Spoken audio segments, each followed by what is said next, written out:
नमस्कार, मैं श्वेता और आप देख रहे हैं न्यूज फॉर नेशन।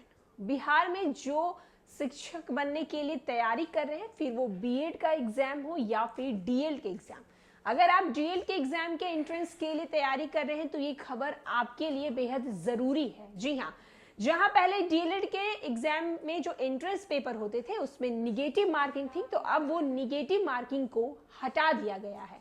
जी हाँ, हम आपको बता दें कि अगर आप डीएलएड परीक्षा की तैयारी कर रहे हैं, उसका एंट्रेंस एग्जाम देने वाले हैं, तो ये खबर बेहद आपके लिए जानना जरूरी है। बिहार डीएलएड संयुक्त प्रवेश परीक्षा में अब गलत उत्तर देने पर निगेटिव मार्किंग नहीं होगी। राज्य सरकार ने इस व्यवस्था को खत्म कर दिया है। इसके साथ ही मौजूदा अंक व्यवस्था को भी बदल दिया है। अब जो भी अभ्यर्थियों को 2.5 घंटे में 150 की जगह अब 120 प्रश्नों के ही उत्तर देने होंगे। हालांकि उन्हें नए पैटर्न को एक सही जवाब के लिए 3 की जगह 1 ही अंक मिलेंगे, लेकिन गलत उत्तर होने पर पहले की तरह अब अंक नहीं कटेंगे। शिक्षा विभाग ने डीएलएड प्रवेश परीक्षा के मौजूद स्वरूप में कई अहम बदलाव किए हैं। अब प्रवेश परीक्षा के लिए न्यूनतम अंक भी तय किए गए हैं। परीक्षा में सफल होने के लिए न्यूनतम अंक 45 होंगे। आरक्षित श्रेणी के अभ्यर्थियों के 30 अंक लाना होगा। वहीं इंटरमीडिएट वार्षिक परीक्षा में शामिल होने वाले जिनका परिणाम नहीं आया है, वे भी डीएलएड प्रवेश परीक्षा में शामिल हो सकेंगे।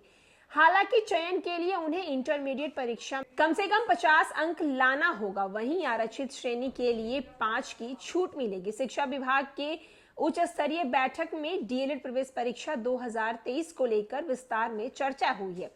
शिक्षा विभाग ने परीक्षा को लेकर एक बेहद अहम बदलाव किया है। इसमें तीसरे राउंड के बाद सीटों की बाध्यता खत्म कर दी गई है। इसमें अब कुल आवंटित सीटों की 50% विज्ञान के लिए और 50% कला और वाणिज्य संज्ञान के आरक्षित किए गए हैं। लेकिन नई व्यवस्था में नामांकन के लिए तीसरे राउंड के बाद रिक्त रह गई सीटों पर किसी भी संकाय के अभ्यर्थियों का नामांकन हो सकेगा, जो अपनी कोटि में शेष बचेंगे।